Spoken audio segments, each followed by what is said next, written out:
this is John Anderson. You're listening to Mystery Tour here in Italy.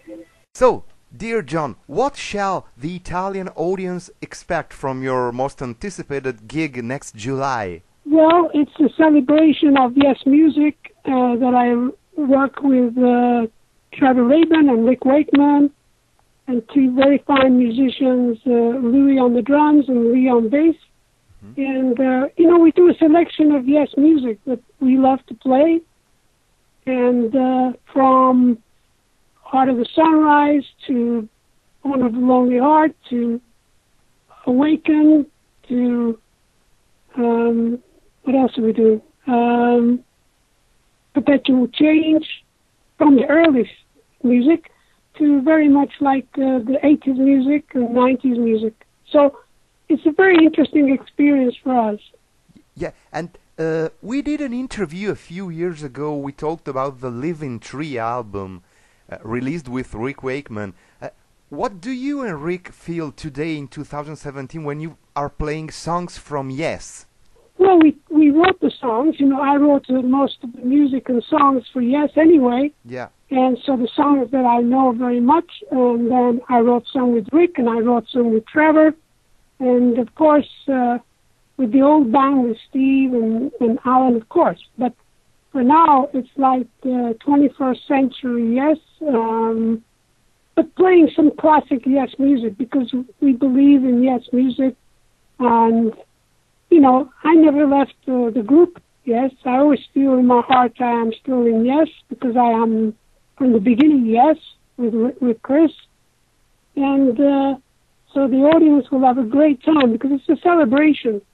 Yes, and which are like your best and worst memories from the early days in the 70s? It was such a different time from now.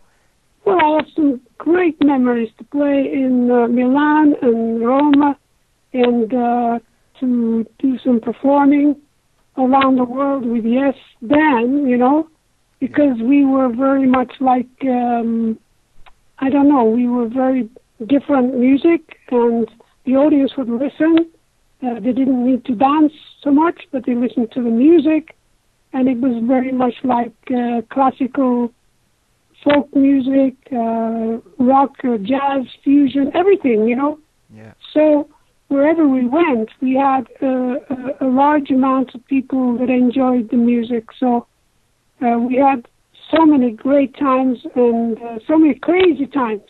Yeah. But the crazy times were just very small, late in the 70s, too much drugs going on, and that's normal with bands, Band is like a family, you're together and you're like an army, you want to conquer the world with your music.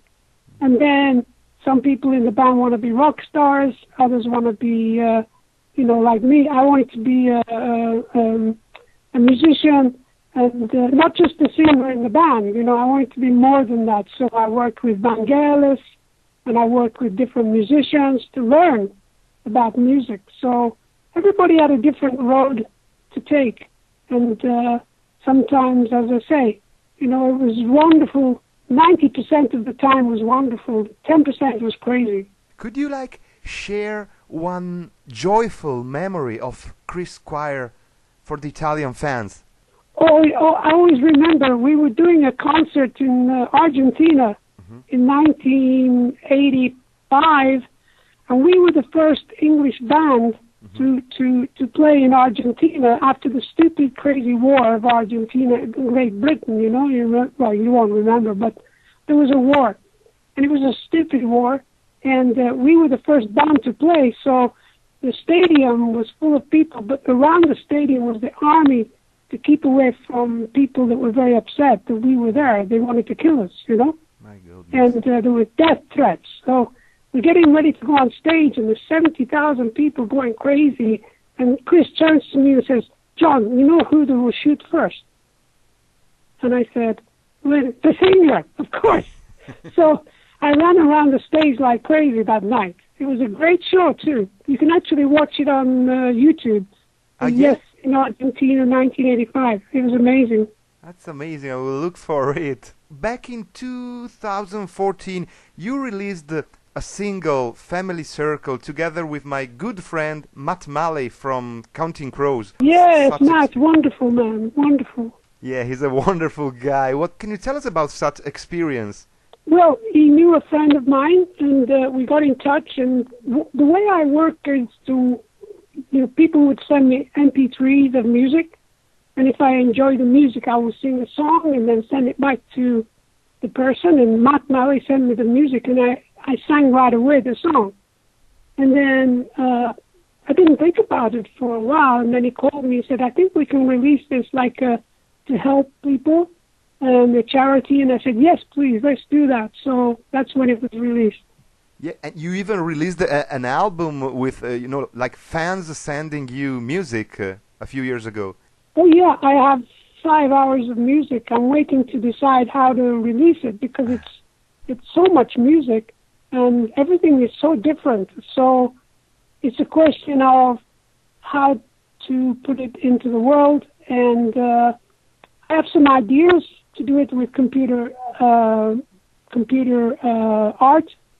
and also make it like a game as well, so something that people can, I have so many stories that I've been writing, so I have 4 musicals, if you like, which is music and songs and me talking about the story, and they will come out at the same time. So it's a large concept idea. What shall we expect from the future, like recordings, either from John and everything Yes related? Well, I'm working with Rick and Trevor. We've written a lot of music, and we're just finding time to record next month, and then maybe trying to figure it out to go in the studio again in November, and then again in January, and then release it, because it's 50 years of Yes next year.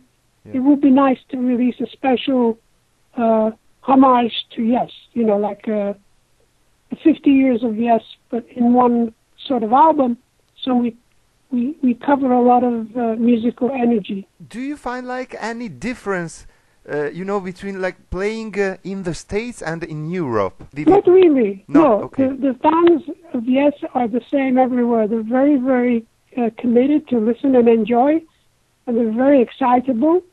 And every time you go on stage, it's a challenge. You have to perform to the best of your ability to make the audience enjoy the night. So every night is a challenge. Every night we climb the musical mountain. Awaken is not an easy piece of music, like God and Sunrise. These are not easy pieces of music to just, we don't care. But we do. We care 1,000%. The words progressive rock mean something to you nowadays? Well, in the time it started being called progressive rock, I was thinking, well, yeah, it's okay. There's always progressive music. Miles Davis, Frank Zappa, the Beatles. Yeah. If you listen to the Abbey Road, and obviously Sgt. Pepper, this is progressive music. It's got nothing to do with being a sort of pop star.